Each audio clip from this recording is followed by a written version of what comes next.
Alrighty, welcome to the next episode. It's motor time.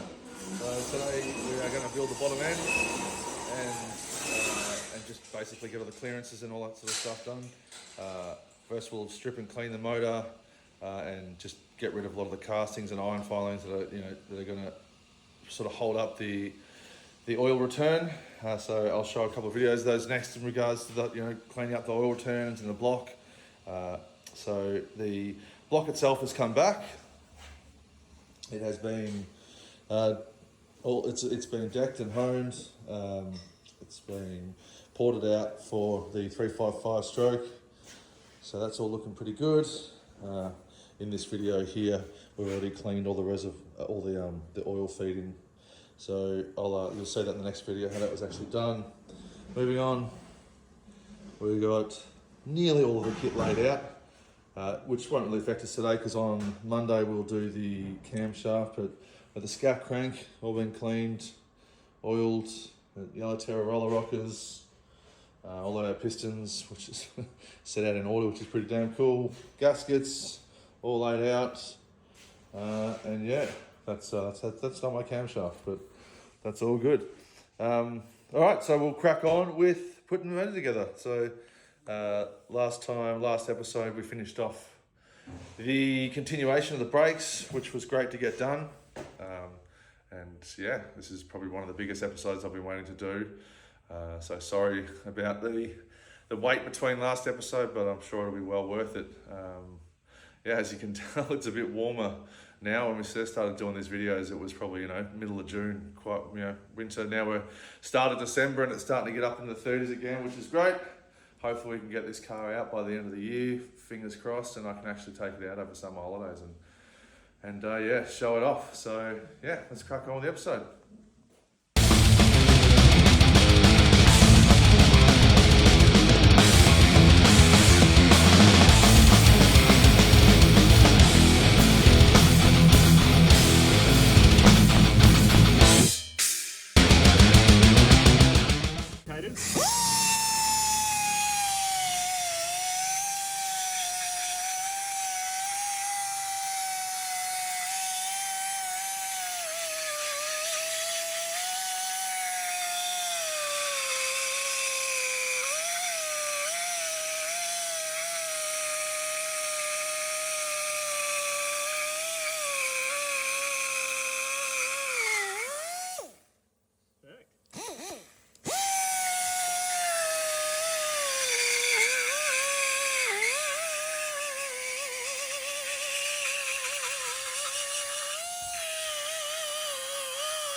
Yeah, nearly there.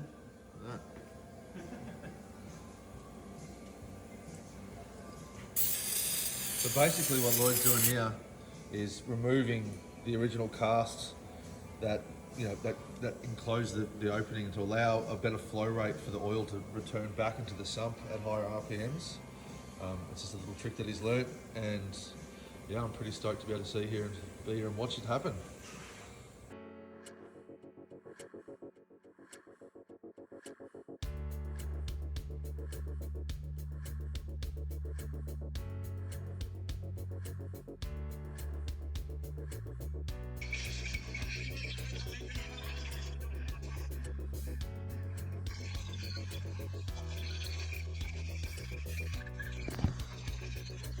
Pretty much here. It's self-explanatory, I suppose. I know the footage is a bit more zoomed out than you probably want to see, but realistically what we're doing here is the block was basically given a gurney and a clean, and then with a dry microfiber and some brake cleaner. Basically you'd give it a spray with the wipe, and then a spray with the brake cleaner, and another wipe with a dry cloth, and you hit it with some WD-40 just to oil it so it won't rust up, and that was just repeated for all of the 8 pistons, and then the actual block itself, so everything's sprayed.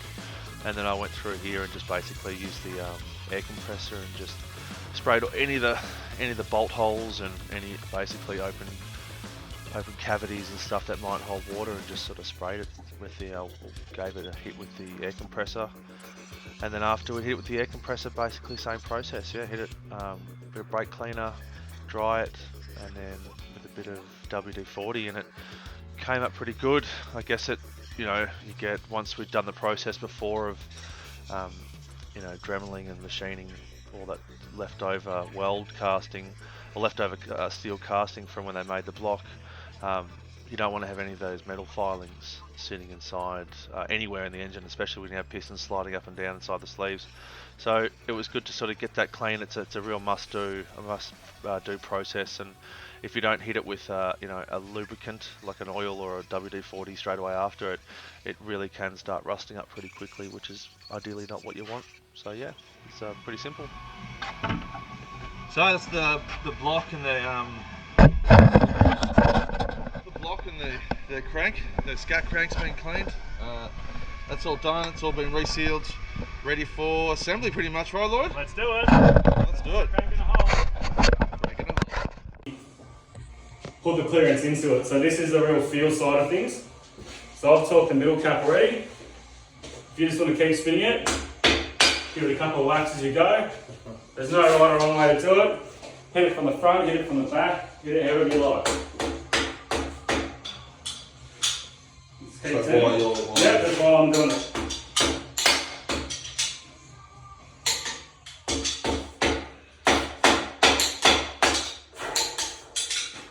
I'm going to hit it from the back.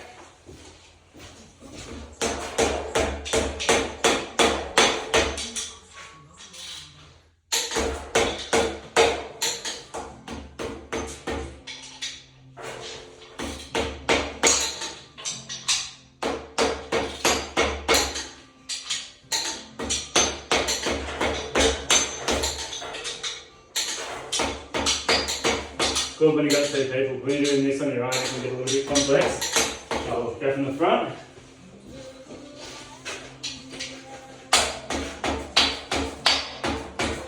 Hey mate, it'll be 2 secs, so just right in the middle of setting inflow. Keep whacking it. Ready? 1, 2, 3, and then to give it, to send it home. A special piece of wood, which you can see has been had a workout for this before. Might sound crude, but this is just a bit of insurance to make sure it settles. Yep.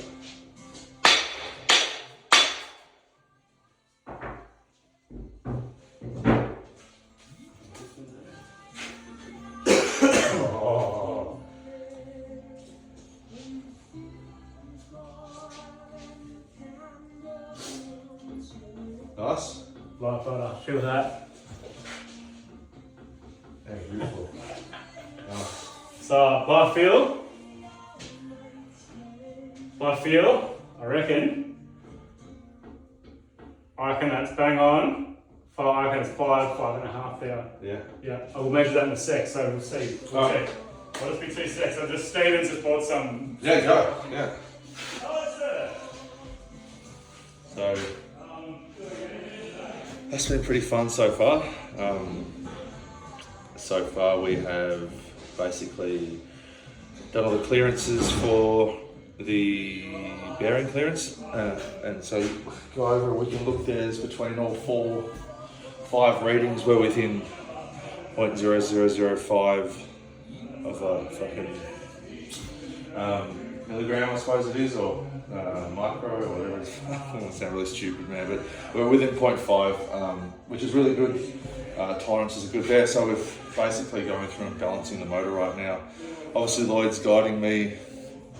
Oh, he's just letting me tag on, really, just help out. But for me, this is my first time building a motor, and it's probably one of the best rundowns I could probably get. He's given us a full tutorial. As you guys will be watching, it's probably a massively long video this time, but you know what? This is probably definitely the most technical part of my car build. It's the VN. I mean, it's the heart. The iron line is what we're building. So you know, this 355 is going to be blueprinted, balanced, and completely refreshened and good to go. So yeah, Lads just out sorting out a quick customer at the moment. So we've just gone through and checked all the bearing clearances for the crankshaft either side, and that seems pretty good, as you've seen, and that's all been tightened off. So yeah, jump on in a second and see what happens.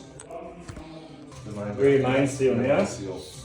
Yep, so this is the VN V6 rear main seal. That's a good trick you worked out. Yeah, this saved a lot of heartache. It's funny stuff like that. We used to also machine that out and put a Chev. Yeah, that's what mine's got. Yeah, Chev neoprene style. Yeah. And this just saved on machining and it costs. Yeah, costs really big. Yeah.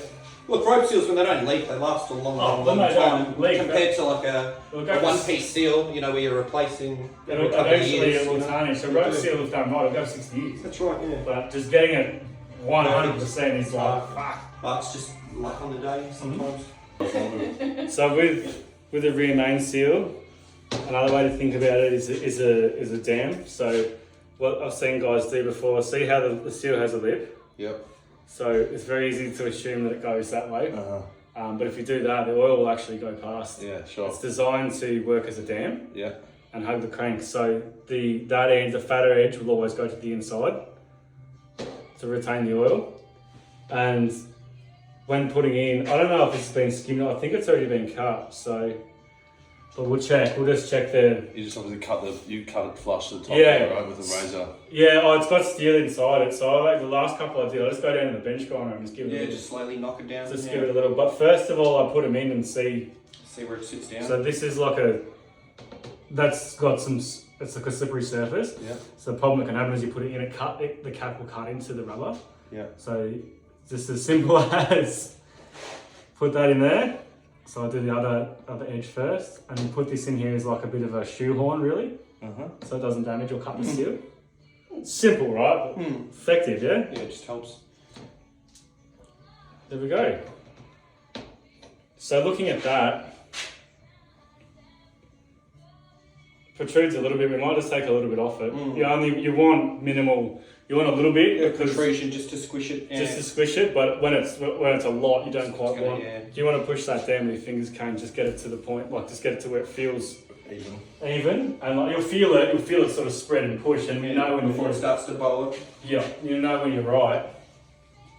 And I'll do the one in the engine, and then we'll have a look at it together and just make a call and go, what do we think we need to cut on it. The last one, from memory, the one in the VNSS, I don't think I even ground it down. Yeah. I think it was actually just good from the box. Yeah, but then I'm dead sure the last other engines I've done, I remember going in the back and using the grinder, so.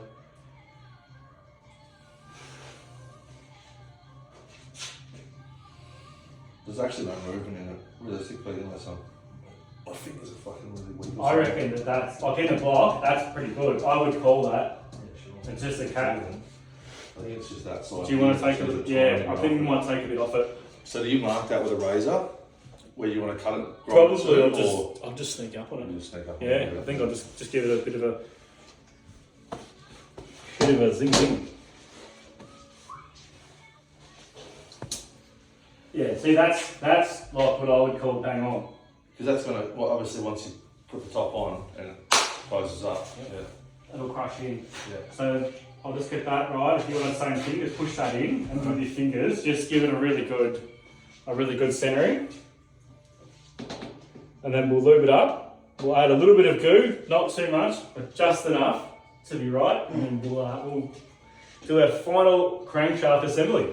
What sort of goo is it? Like an aviation goo, or? I just use just black, yeah. RTV stuff, yeah. So she sends me photos. And that is that issue. So what we do here, Kane, is just a dab.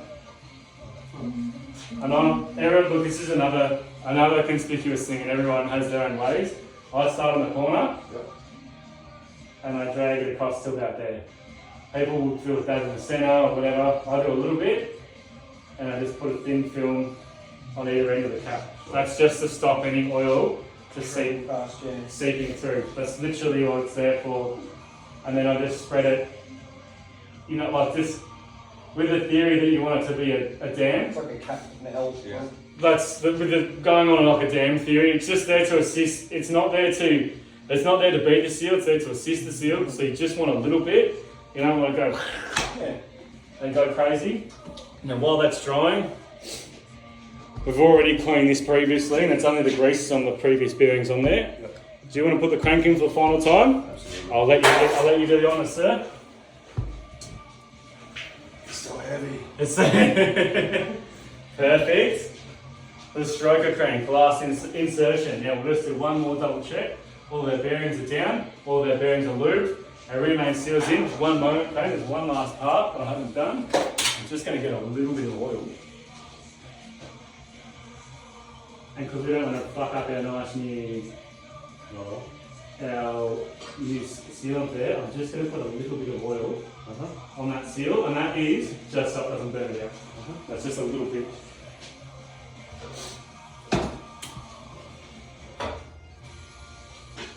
That's in nice. See here, see on the crank, there's a knurling. Yeah. So that will retain a little bit of oil in there and sort of, essentially lubricate it and dam it so it doesn't burn the seal out, but it keeps oil down there so it doesn't overheat. Yeah, right. Yeah. So now what we've got to do, the final assembly, we'll just do one last check and make sure all our bearings are flush. I'd get a screwdriver usually, or just anything that's got a flat surface, and sometimes I just make it sit and flush. Yeah, you sort of put it half on the block and half on the anything. You can use literally anything for this. Probably not an iPhone or something like that, but anything with a flat hard surface you can use. Just to be double sure. That's just no one's taught me that. I just do that out of being thorough. Yeah, sure. And then let's go for it. Let's put out. Yeah. So do you want to start doing? I'll put the rear main on. I just want to make sure they marry up all okay. But if you want to start putting them on number by number, go for it. Number 3 first is what you normally do. Yep, I go from the centre usually, just out of really habit. So what I do, put the rear main on. Make sure they're both protruding a bit. You oil that as well, though. So we'll make sure that the surfaces are clean when it makes. There's no grime or gross stuff on there. Apply a little bit of oil or steel. And as you do this up, you'll feel this literally crush in. It's a bit of a weird feeling, so I like you to do it up with me. Alright, cool. Because as you know, it's all, like we said, it's all about feel. This is the stuff you can't learn out of a book. Alright, so clean surface, both sides of our seal facing the same way, because I have seen that before too, so I've seen them backwards. Perfect. Nice. Put all the rest of the other caps on.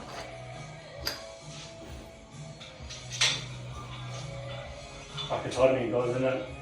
Yeah, right. So it's definitely harder to turn now that the rear seal is. Yeah. You can feel the rear seal. Feel the drag on the seal. Yeah. So you go back to our like butter conversation. Yeah, you'll feel, and also because the caps aren't done up, you've got uneven pressures. So what we're going to do? Tighten the caps up. Tighten the caps up. We'll do the final set. We'll do the final torque setting. We'll do the rear main last. Good. I'm just going to have a quick feel. Yeah, go. Please.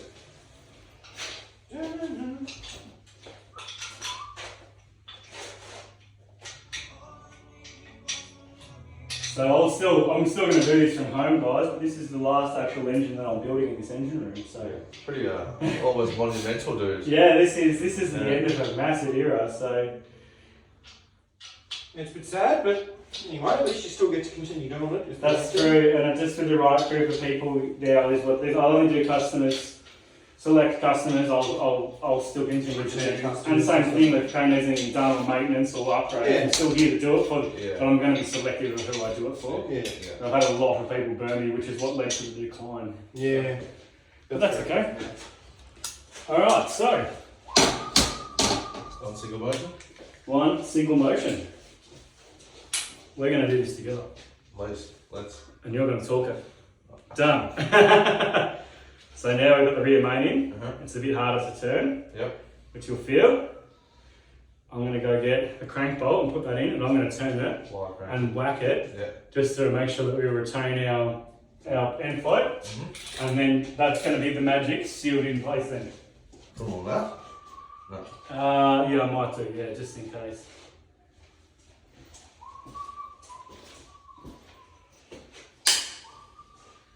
Perfect. Okay. Go for it. One swoop. If you need to, just put your foot on the stand. Yeah, sure. To do it, to counteract it, and I'm going to give you some knock back and forth. Oh, let's keep moving. Which one have you done that one now? That one here, so this one? Yep.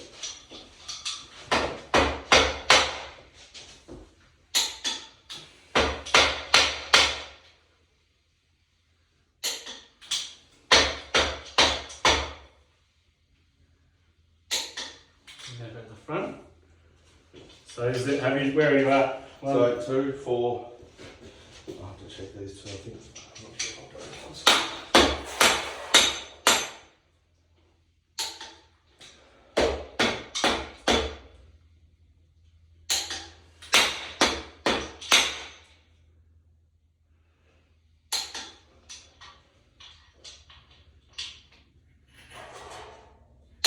And the very rear. So now as you do this, You'll feel a crunch. I'm just going to make sure that's completely centered. Do one side at a time. Yeah, you feel it take up? Yeah, right. Feels different to the rest of them, doesn't it? Yeah, a little bit.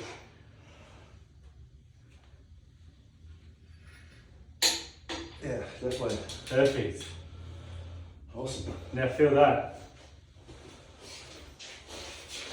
Yeah, wow. Yeah, feel it? Yeah, absolutely. Turn it with your finger, the back of your finger, that helps. Yeah, like wherever. Yeah. Can you feel that now? Yeah. Like butter. Butter. And you feel it you're spreading it? And seriously, that's the best way I can describe that feeling of when you get it just right. Yeah. And that's with the rear main sealed in. So that means that we've landed a home run there. Cool. So now you can't feel that rear main. You can't feel the end float anymore. And that's why you do it obviously before you put the rear main in. Yep, because you'll never be able to check Because that'll absorb it. Yeah. Absolutely.